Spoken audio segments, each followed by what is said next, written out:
Auzubillahiminash-shaytanir-rajim. Bismillahir-rahmanir-rahim. Assalamu alaikum warahmatullahi wabarakatuh. So, my dear students, today our topic is laws of motion, which is one of the chapter of your text physics. Let me first give the definition, simple definition of the motion. What motion means? A body is said to be in a state of motion when it changes its position with respect to time or with respect to some reference point. कहने का मतलब है कि एक body जो है हम तब कह सकते हैं कि ये बॉडी मोशन में है जब वो बॉडी अपनी पोजीशन को कंटिन्यूअसली चेंज करे विथ रेस्पेक्ट टू टाइम और अपनी पोजीशन को चेंज करे with respect to some reference point. Example से समझाने की कोशिश करता हूं. फॉर एग्जांपल एक बॉडी जो है वो एक जगह से दूसरी जगह जाने के लिए 10 किलोमीटर तय करती है. तो वो 10 किलोमीटर तय करने के लिए उसको 10 मिनट्स लगते हैं. That means with respect to time वो बॉडी जो है अपनी पोजीशन को चेंज कर रहा है. दैट मीन्स बॉडी जो है मोशन में है. सिमिलरली रेफरेंस पॉइंट की एग्जांपल देता हूं. हमारी अर्थ जो है we know that it revolves around the sun. That means sun जो है वो एक रेफरेंस पॉइंट है. स्टैटिक होता है सन, स्टेशनरी है सन. तो अर्थ जो है वो इस सन के इर्द गिर्द घूमती है. दैट मीन्स सन जो है वो एक स्टेशनरी पॉइंट है, एक रेफरेंस पॉइंट है for defining the motion of the earth. That means earth जो है वो मोशन में है, वो सन के इर्द गिर्द रिवॉल्व करते हैं. तो इस तरीके से हम मोशन किसी बॉडी की एक्सप्लेन कर सकते हैं कि कब एक बॉडी मोशन में है, कब एक बॉडी रेस्ट में है. अब रेस्ट की बात करते हैं. एक बॉडी जब कोई अपनी पोजीशन चेंज नहीं करता है तो हम कहते हैं ये बॉडी जो है वो रेस्ट में है. Now we will proceed to our topic, that's laws of motion. Let me introduce this topic first. It is very from the beginning of civilization that man has seen the different phenomena in their surroundings. There are different phenomena which occur there.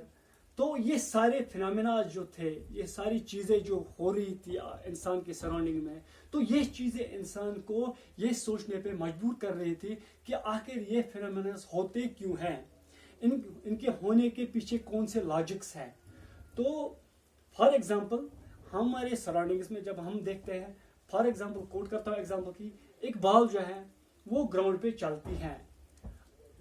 After covering a certain distance this ball stops. तो इंसान के जहन में ये question arise होता है कि आखिर वजह क्या है, ये ball after particular covering a particular distance ये रुक क्यों गई. और एक एग्जांपल देता हूं. मैं एक बॉल लेता हूं और ऊपर आसमान की ओर फेंकता हूं. तो after attaining a certain height this ball stops and then falls back on the surface of earth. तो यहाँ पे भी इंसान सोचता है कि आखिर ये ऊपर आसमान की ओर क्यों नहीं गई, मैंने तो फोर्स एक्सर्ट किया था, ये वापस क्यों आई. ऐसी ही बहुत सारी चीजें हैं जो एक इंसान के दिमाग में बहुत सारे क्वेश्चंस को अराइज करता है कि ये जो डिफरेंट हैपनिंग्स है, ये डिफरेंट चीजें जो जमीन पे या हमारे सराउंडिंग्स में होती हैं, ये क्यों होती हैं. तो ये इस मोशन के रिलेटेड तो डिफरेंट साइंटिस्ट्स ने इस मोशन के रिलेटेड डिफरेंट लॉज दिए. वही लॉज हम इस चैप्टर में पढ़ने जा रहे हैं. सबसे पहले one of the great philosopher namely Aristotle. One of the great Greek philosopher namely Aristotle. सबसे पहले इसने अपना लॉ दिया. उसने क्या कहा, उसने कहा कि एक बॉडी जो है वो तब तक मोशन में रहती है जब तक हम इसको एक्सटर्नल फोर्स देते हैं.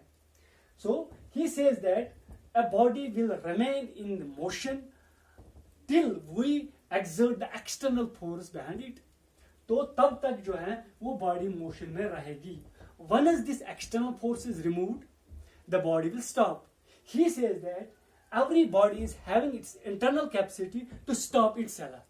It is not the nature's capacity or it is not the capacity of the force which makes the body to stop. But it is the capacity of inbuilt capacity of body which makes him to stop. It only moves because of the external force.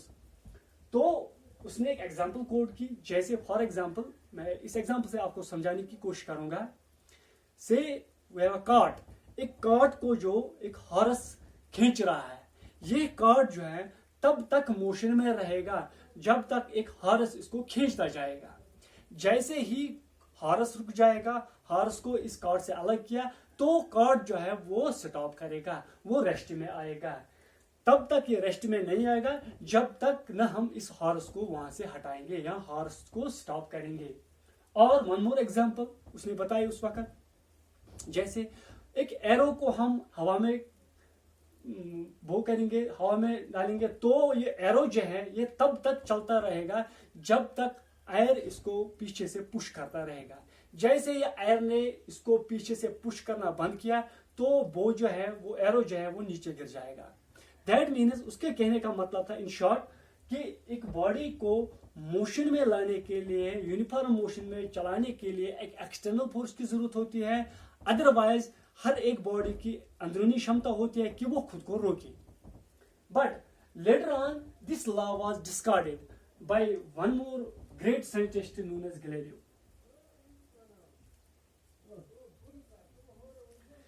Galileo जो है उसके बाद Aristotle के बाद सबसे पहले इसी ने एक स्टैंडर्ड लॉ दिया रिगार्डिंग द मोशन। तो उसने क्या कहा, उसने कहा एरिस्टोटल की थ्योरी गलत है, एरिस्टोटल का लॉ गलत है। There is no need of external force for a body to move in a uniform motion. He says that it is a body will tend to be in a or will remain in a state of motion until or unless some external force is applied to stop it। उसके कहने का मतलब क्या था कि एक external force की वजह से बॉडी मोशन में नहीं रहती है, बल्कि एक बॉडी जो है उसकी अंदरूनी क्षमता होती है कि वो कंटिन्यूअसली मोशन में रहे या कंटिन्यूअसली रेस्ट में रहे। वो तब तक इस स्टेट में रहती है जब तक ना हम एक एक्सटर्नल फोर्स यूज करेंगे इसको रोकने के लिए या इसको मूव करने के लिए। तो which was the opposite of the Aristotle. तो गैलीलियो ने जो अपने लॉ बताया that a body will continue to be in a state of motion unless और until some external force is applied to stop it. इस अपने statement को correct करने के लिए और एरिस्टोटल के लॉ को गलत साबित करने के लिए उसने बहुत सारे एक्सपेरिमेंट्स दिखाए। For example I will show here the two experiments. One of the experiment was that कि उसने एक स्लोप लाया, इस स्लोप के ऊपर एक बॉल को रखा और इस बॉल को ऊपर से छोड़ा। What he observed is that the speed of the ball increase. तो बॉल की जो स्पीड है स्लोप से नीचे होके उसकी स्पीड जो है वो इंक्रीज हो गई। दूसरी उसने क्या किया, तो उसने एक बॉल ली, उसको फोर्स एक्सर्ट किया, वो बॉल जो है ऑन प्लेन सरफेस फॉलो हो गई। तो after covering a certain distance the ball stops. तो बॉल जो है स्टॉप कर गई। और तीसरा उसने क्या किया, एक स्लोप लिया, एक बॉल को फोर्स एक्सर्ट किया, उस फोर्स की वजह से बॉल जो है वो स्लोप की ऊपर और चढ़ने लगा। तो after attaining a certain height the ball stops. यहां पे उसने क्या ऑब्जर्व किया, उसके कहने का मतलब था कि अगर एरिस्टोटल ठीक था, एक एक्सटर्नल फोर्स की वजह से एक बॉडी जो है वो कंटिन्यूअसली मोशन में रहती है, तो यहाँ पे बॉल स्टॉप क्यों हो गई, यहाँ पे स्पीड इंक्रीज क्यों हो गई, मैंने तो खाली स्लोप दिया था। यानी कि उसके कहने का मतलब कि 3 जगहों पे 3 डिफरेंट रिजल्ट्स आए, जिसकी वजह से उसने एरिस्टोटल के लॉ को रिजेक्ट किया और अपने लॉ को ठीक मानते हुए उसने और एक एक्सपेरिमेंट किया, एक्सपेरिमेंट नंबर 2। तो उस एक्सपेरिमेंट में उसने क्या कहा, उसने 2 स्लोप्स लिए, इंक्लाइंड स्लोप्स। एक साइड से उसने एक बॉल को छोड़ा, बॉल जो है नीचे की ओर आई और उसमें फोर्स मोशन थी, मोशन की वजह से वो दूसरी तरफ ऊपर कुछ हाइट तक पहुंची। तो यहां पे उसने क्या किया, अगर हम एक आइडियल सिचुएशन लेते हैं जहां पे कोई ग्रेविटेशनल फोर्स ना हो, फ्रिक्शनल फोर्स ना हो, तो अगर मैं इस बॉल को हाइट h से छोड़ता हूं तो ये बॉल जो है दूसरे साइड से दूसरे स्लोप में भी h हाइट तक जाएगी। जैसे ही ये h हाइट अटेन करेगी तो फिर ये वापस आएगी। तो उसने क्या किया, दूसरे स्टेप में उसने क्या किया, इस स्लोप को थोड़ा कम किया, उसने इस स्लोप को थोड़ा कम किया। What he observe is that कि ये बॉल जो है उसने कुछ ज्यादा ही डिस्टेंस तय की। क्योंकि ये बॉल जो थी ये h हाइट पे छोड़ी गई थी। जब तक ने इसने इस h हाइट को दूसरे साइड से अटेन किया तब तक ये बॉडी चलती रही, लेकिन उस पॉइंट तक पहुंचने के लिए उसने ज्यादा ही डिस्टेंस कवर की। फिर उसने h हाइट यहां से अटेन की। ऐसे ही फिर उसने तीसरे स्टेप में पूरा जीरो स्लोप कर दिया। जीरो स्लोप में क्या हुआ, h हाइट से छोड़ा और बॉल जो है, उसके कहने का मतलब है कि बॉल जो है वो कंटिन्यूअसली चलती रहेगी। It will cover infinite distance because it will stop only when it will attain the height of h। तो उसके कहने का मतलब है कि ये बॉडी जो है तब रुकेगी जब तक नहीं ये h हाइट को अटेन करेगी। तो अपने लॉ को एक्सपेरिमेंटली उसने प्रूव किया कि नहीं, कोई एक्सटर्नल फोर्स की जरूरत नहीं पड़ती है एक बॉडी को मोशन में लाने के लिए। बॉडी को अपनी एबिलिटी होती है to be in state of rest और to be in state of motion. खाली एक एक्सटर्नल फोर्स जो है उसकी वजह से उसकी स्टेट जो है चेंज हो जाती है। अगर रेस्ट में है बॉडी तो हम उसको मोशन में लाते हैं विद एन एक्सटर्नल फोर्स, और अगर बॉडी जो है यूनिफॉर्म मोशन में चल रही है तो हम एक्सटर्नल फोर्स एक्सर्ट करेंगे इसको स्टॉप करने के लिए, इसको रेस्ट में लाने के लिए। तो यहां पे उसने एक एक्स्ट्रा चीज जो है इनर्शिया इजाद किया। इनर्शिया, उसने कहा कि हर एक बॉडी की इंटरनल एबिलिटी होती है to resist the state of motion. He says that every body is having the inbuilt ability to resist the state of motion. कहने का मतलब है उसको कि एक बॉडी जो है वो स्टेट ऑफ रेस्ट में है तो रेस्ट में ही रहना चाहेगी, और अगर मोशन में है तो मोशन में ही रहना चाहेगी जब तक ना हम इसको कोई एक्सटर्नल फोर्स एक्सर्ट करेंगे इसकी स्टेट ऑफ मोशन को चेंज करने के लिए। इस मोशन को चेंज करने के लिए वो रेजिस्टेंस दिखाती है, उसको उसने कहा है वो है इनर्शिया। ये जो इनर्शिया वर्ड है it has been taken from a word inert which means no action. That means खुद बॉडी कोई एक्शन नहीं करती है, सिर्फ इसकी एबिलिटी है कि वो रेजिस्ट करे किसको, स्टेट ऑफ मोशन को। Otherwise there is no ability of a body to stop itself। जैसे एरिस्टोटल ने कहा था कि एक बॉडी को जो है अपनी अंदरूनी क्षमता है कि वो खुद को रोके, लेकिन इसने कहा कि it is possessing inertia that is having no, it can not do any action. खुद अपने आप को नहीं रोक सकती है, बल्कि एक एक्सटर्नल फोर्स जो है जिसकी वजह से बॉडी जो है वो मोशन से होके रेस्ट में आती है और रेस्ट से होके मोशन में आती है। तो उसने यहां पे कहा डिफरेंट टाइप्स ऑफ इनर्शिया। एक उसने कहा इनर्शिया ऑफ रेस्ट, दूसरा कहा इनर्शिया ऑफ मोशन, और तीसरा कहा inertia of direction. Inertia of motion means एक बॉडी जो है it will tend to be in state of rest unless और until some external force is applied on it to move. तब तक एक बॉडी जो है रेस्ट में ही रहेगी जब तक न कोई एक्सटर्नल फोर्स को एक्सर्ट करेंगे कि उसको मूव करेंगे।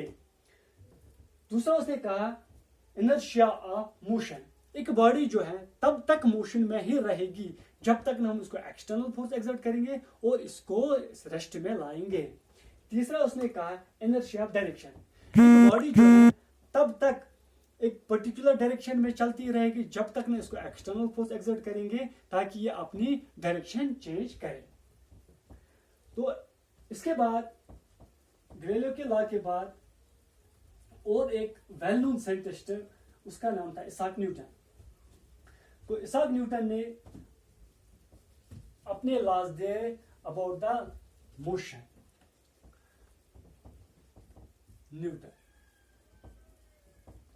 न्यूटन ने गैलीलियो के सिस्टमेटिक स्टडी, इसके लॉज के सिस्टमेटिक स्टडी की और उसने अपने वेल नोन लॉज दिए जिसको हम कहते हैं Newton's laws of motion, Newton's laws of motion.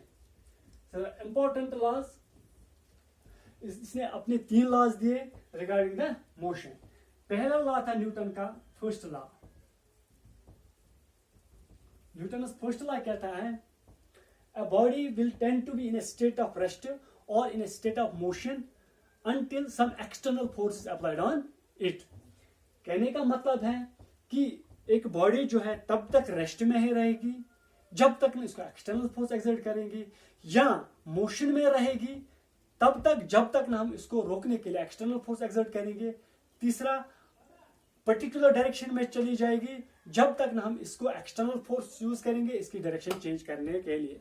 तो फर्स्ट लॉ के जो है 3 पार्ट्स हैं। पार्ट्स में समझाने की कोशिश करूंगा।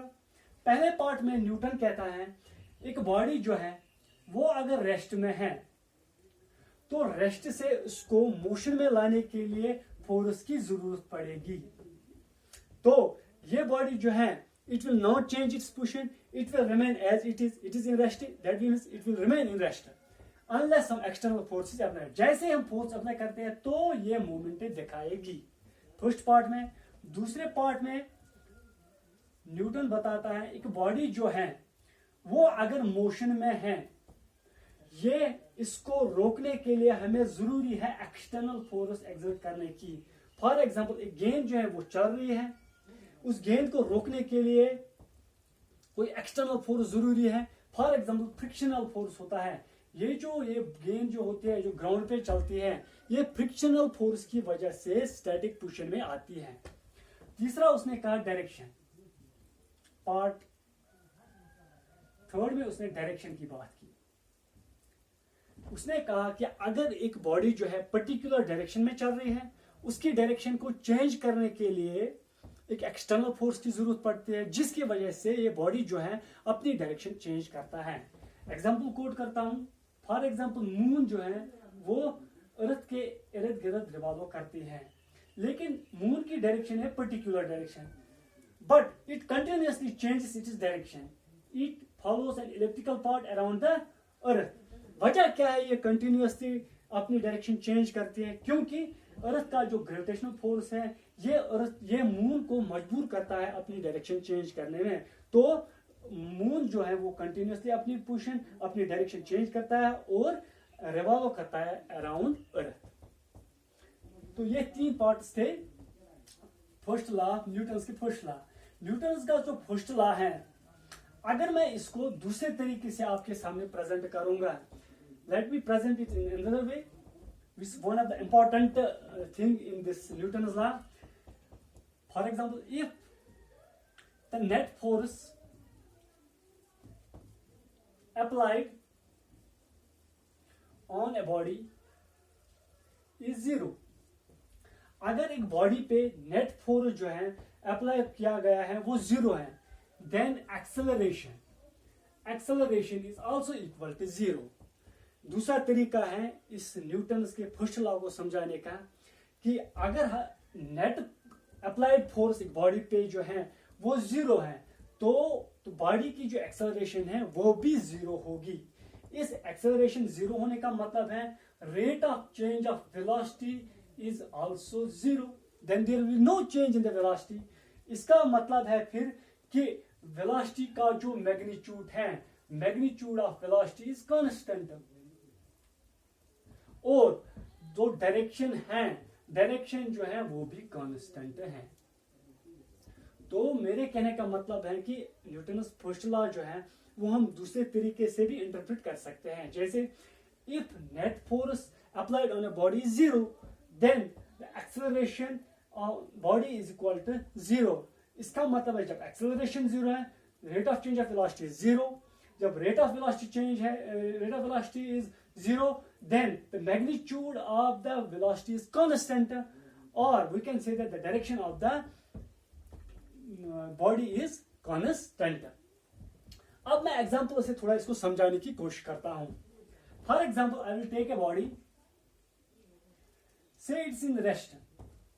अगर एक बॉडी जो है वो रेस्ट में है कोई फोर्स एक्सर्ट नहीं किया गया है एक्सटर्नल, तो फोर्स जीरो है, तो एक्सेलरेशन भी जीरो होगी। अब जो दो मैं एग्जांपल आपको आगे दूंगा, तो ये दो जो हैं अक्सर बच्चे इनको समझने में गलती करते हैं और अक्सर ऐसी क्वेश्चन आपके कॉम्पिटिटिव एग्जाम्स में पूछे जाते हैं।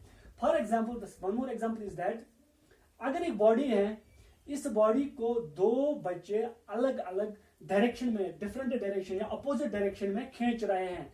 Say boy A and boy B are pulling the body in opposite directions with same force, say 10 Newton. For example, दो बच्चे जो है एक कॉमन बॉडी को अलग अलग डायरेक्शन में, अपोजिट डायरेक्शन में खींच रहे हैं with same force, that is 10 Newton. Then what is the net force applied on the body and what is the acceleration? अक्सर आपके कॉम्पिटिटिव एग्जाम में ऐसे क्वेश्चन पूछे जाते हैं। फॉर एग्जाम्पल, क्वेश्चन आता है, if we apply force on a body in opposite direction with same force, say here it's 10 Newton, then what is the net force applied on the body, or what is the acceleration on the body? Here we will check it. Net force, F net is equal to 10 minus 10, which is equal to 0. That means net applied force is equal to 0. When net applied force is 0, then acceleration is also equal to 0. Now I will give the third example. एक body है which is in a uniform motion, एक body जो है वो uniform motion में चल रही है, यूनिफॉर्म मोशन में। तो क्वेश्चन ऐसे भी आपके कॉम्पिटिटिव एग्जाम्स में पूछा जाता है, if a body is in uniform motion then the net force applied on a body is equal to, और the acceleration on body is equal to. तो अक्सर यहाँ पे बच्चे कंफ्यूज होते हैं, वो ये समझते हैं कि बॉडी मोशन में है, that means some force has been exerted on the body, as the result of this external force the body is in the motion, but it's not like that. It is something different. The body is in motion. ये अपनी body की एक ability है to be in state of motion, inertia की वजह से motion में continue रह सकते हैं, यूनिफॉर्म मोशन में। तो कोई एक्सटर्नल फोर्स एक्सर्ट नहीं हुआ है, तो जब एक्सटर्नल फोर्स एक्सर्ट नहीं हुआ, एक्सटर्नल फोर्स जीरो है, तो एक्सेलरेशन भी जीरो होती है। तो अक्सर बच्चे यही समझने में गलती करते हैं। Otherwise it's in uniform motion, ये ऑलरेडी एबिलिटी होती है बॉडी की, इनर्शिया की वजह से यूनिफॉर्म मोशन में चलेगी। तो ऐसी कंफ्यूजन होते हैं, ऐसी क्वेश्चन भी पूछे जाते हैं। इंशाल्लाह in your next lecture I will continue the same topic, laws of motion. Till then, stay home, stay safe.